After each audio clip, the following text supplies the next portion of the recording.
Good day, everyone. I am Harold BUMANGLAG, and today we'll be talking about technology and human sexuality or technosexuality. Since then, technology has been part of our daily lives. As society changes, the technology is changing as well and continuously advancing with its demands and in what it can offer to us people, and we adapt to it, which includes our human aspects, emphasizing our sexuality. In an article of Clue in 2017, they said that people use technology for intimacy by looking for partners and satisfying their sexual lives with the use of online sexual activities.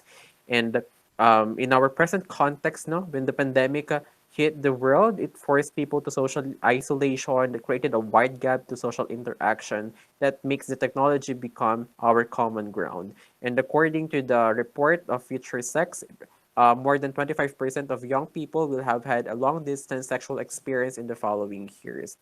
And according to Oceanic and Dawson, our lives are being transformed by technology, including how we feel and express our sexuality. Um, we've been familiar with the different terms related to technology and sexual activities like pornography, sexting, dating apps, or hooking applications. But I will introduce to you to the current trends and the use of technology and human sexuality using the future of sex landscape of futureofsex.net. Number one is remote sex. Remote sex, this involves persons who are using electronic sex toys to simulate the pleasure experiences. Like for example, the Kissinger. The Kissinger, it is a device in which that it transmits the pressure as well as the sensory feeling of a person's kiss to another person. So remote sex also includes sex toys, sex shows, participatory porn, and virtual sex worlds. Next, we have the virtual sex.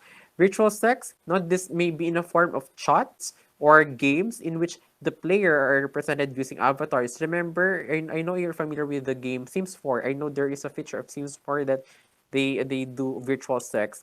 And another form is the chat box or the online applications, social media applications in which they send sexually explicit videos and images.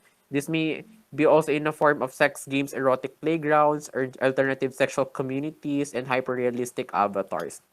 Next, we have the robots. These are anthropomorphic robotic sex dolls, which means human-like machines created for sexual purposes. No, this is Samantha. Like for example, Samantha is the most famous sex robot in the world. Apologies for the external noise. Um, Samantha, as per the current update, no, meron na daw siyang feature na kaya na niyang tumanggi sa sexual activity. No, robots includes hyperrealistic sex dolls, adult chatbox, and humanoid robots. Next, we have impressive entertainment. This is about the sexual virtual reality experiences that includes VR shows, multi-sensory experience, and augmented adult reality, in which there are people are using also VR goggles or VR glass to simulate their sexual experiences through virtual forms. Next is augmentation. No? This is used to improve the natural capability of human body. No? Sexperts are challenging the sexual pleasure or the pleasure of human. This includes prosthetics, biohacking bodies, contraceptives, innovation, and wearables. Like for example, this biopenis. Biopenis is used, or there is a case of a disabled person which he was implanted by biopenis, of course, to engage with sexual activity. So after knowing the current trends of use of technology when it comes to human sexuality, let's now go to the issues on technology and sexuality. Just like to share this data. No, in 2013, a national survey conducted in the Philippines with the young adults, no, kung saan nalaman nila na there are 1 in 10 young adult na nagre-record daw or nakapag-record na ng sarili niya habang nag-conduct ng sexual activity. Therefore, in 100 na nakapag-sex na sa tao na kilala nila online. And there are 6 in 100 na nakapag-engage sa phone sex at merong isa sa bawat apat or sa apat na nakapag-send at nakatanggap na ng sexual video. No, so that's why according to Garcia in 2015, the internet is really part of the fabric of Filipino sexual lives. So ano po ba itong mga issues na ito? Number one, sextortion. Sextortion, no? The Philippines is listed as the scammers location because of the money transfer destinations among the extortion cases locally and internationally. Yung traces ng mga transaction na nakita nila na lahat ay patungo sa Philippines. Next one, child pornography. Philippines has been tagged as the land or as has been the hotspot of OSEC, and there are 202,605 cases or more reported cases of OSEC or online sexual exploitation of children in the Philippines since the imposition of lockdown from March to May only in 2020, which then it is increased by 264.6% from 2019. Next, the virtual rape. By this definition, it is a sudden, explicit, devastating forced sexual activity that brings traumatic experiences virtually or online. According to Lino, even if you never try to meet the minor in person, or even if you never touch them or expose your body personally, it is a crime to attempt to engage sexually with a minor. And that also violates the privacy and consent of the person. And here are some ethical and moral violations of technology to human sexuality. Number one, genetic modification. It is the process of transforming the biological process of reproduction, which has an impact to human sexuality. Sexuality will no longer be needed, or sex will no longer be needed in a world where offspring are produced in test tubes or having the offspring is ignored for long. Next is the moral and psychological damage. The different cases online may have an effect to the moral and to the well-being of the people. This may lead to trauma, mental health condition, psychological disorders, or worse, death by suicide. According to DIGI in 2020, just because sexual harassment happened in a virtual space does not make it any less real or damaging.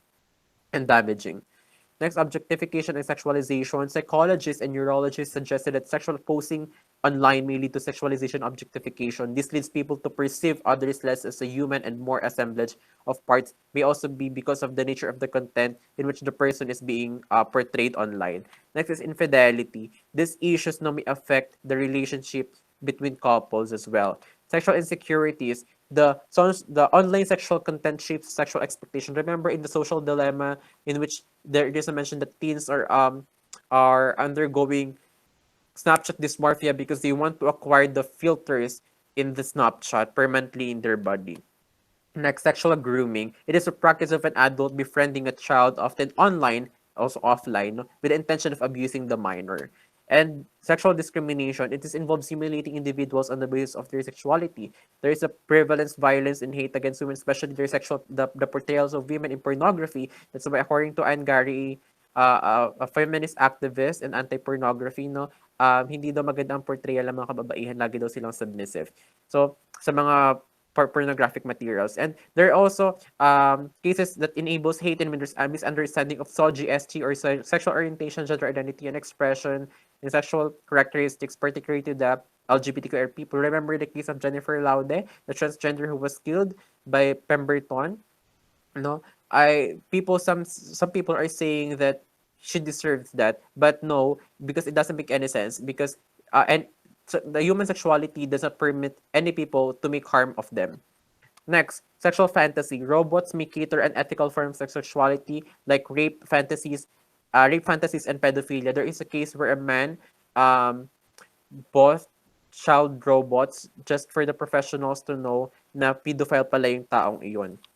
Next, sexual behavior. Too much exposure on sexual contents could result to casual sex, sexual aggressiveness, sexual assault, and rape.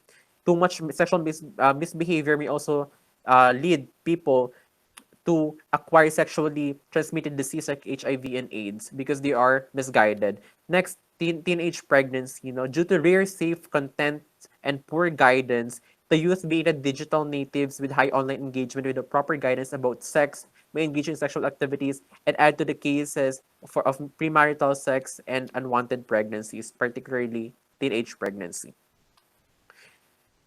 The teenage pregnancy. So from there, I would like to present to you now my realizations with the topic. Okay.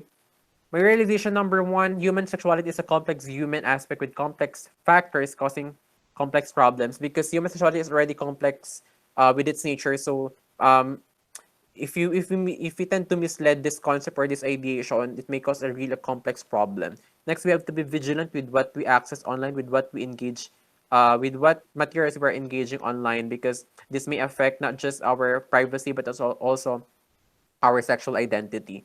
Number three, the issues in technosexuality is a challenge to the app users, especially to the app developers, in being responsible for the users on what they access, and for the developers in monitoring and regulating a more credible sources and content online.